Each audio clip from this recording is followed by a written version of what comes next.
कल्याण डोंबिवली महानगरपालिकेच्या निवडणुका सध्या चांगल्याच चर्चेचा विषय ठरल्यात। या निवडणुकांमध्ये महायुतीचे तब्बल 20 उमेदवार बिनविरोध निवडून आलेत। आज पॅनल क्रमांक 23 मधील हर्षदा भोईर या देखील बिनविरोध निवडून आल्यात।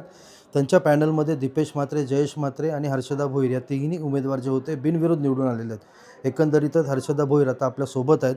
ताई, काय सांगाल, आज जे निवडणुकीला सामोरे गेलात, निवडणुका रंगात होतात, महाविकास आघाडी, ठाकरे बंधू असे एक आव्हानं असल्याचं बोललं जात होतं, मात्र तुम्ही आज बिनविरोध निवडून आलात। एकही उमेदवार तुमच्यासमोर नव्हता, सगळ्यांनीच माघार घेतली। आजच्या विजयाचं श्रेय हे मी माननीय नरेंद्रजी मोदी साहेब आणि मुख्यमंत्री देवेंद्रजी फडणवीस साहेब आणि आमचे लाडके आमदार प्रदेशाध्यक्ष रवींद्र चव्हाण साहेब यांना मी देईन।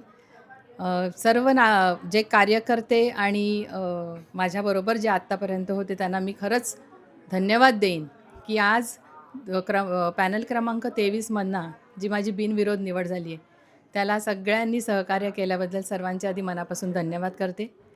ज्या विरोधी जे होते त्यांनी आपला फॉर्म परत घेतला आहे त्यांनाही मी धन्यवाद देते। नागरिकांनी कसं आहे की विकासाच्या कामावर पूर्णपणे त्यांनी जोर दिलेला आहे आणि आत्तापर्यंत आमचा वॉर्डमधला झालेला विकास आणि एक विश्वास की कार्यकर्त्यांना आमच्यावर जो आहे विश्वास की बाबा हे नगरसेवक सगळं आत्तापर्यंतची झालेली आमची जी कामं आहेत आमच्या वॉर्डात आणि आता नवीन वॉर्डातनं आम्ही जी कामं करणार आहोत, काही समस्या आहेत त्या सर्व आम्ही नक्कीच पार करणार आहोत आणि त्यामुळे नागरिकांचा जो विश्वास आहे आणि झालेल्या या बिनविरोध निवडणुकीचे सगळ्यांचे मनापासून मी धन्यवाद घेते। एकंदरीतच जेव्हा तुम्हाला जे माहिती मिळाली की जवळपास सगळ्याच उमेदवारांनी अर्ज मागे घेतलेत, काय रिॲक्शन होती त्यावेळेला, काय वाटलं तुम्हाला? कदाचित त्यांना असंही वाटलं असतील की आमची कामं कदाचित ते कमी पडले असतील, ते सांगू नाही शकत, पण आम्ही केलेली आत्तापर्यंतची कामं आहेत ती 100% आम्ही हे पार पडलेली आहेत आणि याच्यामागे सगळं श्रेय हे रवींद्रजी चव्हाण साहेब यांना देण्यात आहे। पुढचं विजन काय असणार आहे तुमची? जी आश्वासने दिली होती त्याबद्दल काय विजन असणार आहे? इथून पुढे काय तुम्ही नागरिकांच्या समस्या सोडवण्यासाठी काय भूमिका असणार आहे तुमची? नागरिकाच्या समस्या म्हणजे पूर्ण विकास, आत्तापर्यंत झालेला आहे तो विकास आणि याच्या पुढे जो आम्ही 23 पॅनलमध्ये जो घडवून आणू तो नागरिक बघतीलच नक्कीच।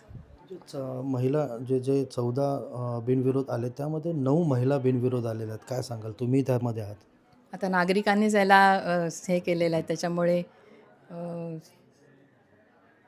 नागरिकच असं सांगू शकतील की का त्यांनी विकासाला हे केले, प्राधान्य दिले, तर विकास विकास विकास। एकंदरीतच कल्याण डोंबिवलीमधील नागरिकांनी विकासालाच मतदान केलं आहे असं सध्या हर्षदा भोईर यांनी सांगितलं।